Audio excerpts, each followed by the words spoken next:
Good morning সবাইকে। ননদের বিয়ের দিনকে রাত্রেবেলা নিজের 8 বছর আগের পুরনো বিয়ের বেনারসিটা পরে রেডি হয়ে নিয়েছিলাম। এদিকে বিয়ে বাড়িতে এসে দেখি কত রকম স্ন্যাক্স বসে গেছে, চিকেন পাকোড়া, বেবি কর্নের পাকোড়া, এদিকে আবার কফি, ফুচকা এবং তার সাথে রয়েছে আইসক্রিম। এদিকে আবার দেখছি ছোট মামি ফুচকা খেতে দাঁড়িয়ে পড়েছে। খুব সুন্দর করে গেটটা সাজানো হয়েছে। আর নিউলি ব্রাইড আর গ্রুমের ছবিটা দেখে নাও।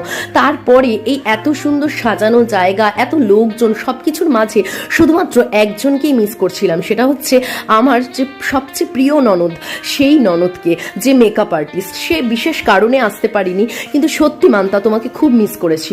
তো তারপরে দেখো, এইটা কিন্তু আমি শুভ্রর সাথেও আলোচনা করছিলাম। যাই হোক, নিজের বরের সাথে কিছু একটু হাসি ঠাট্টার মুহূর্তও কাটিয়ে নিলাম।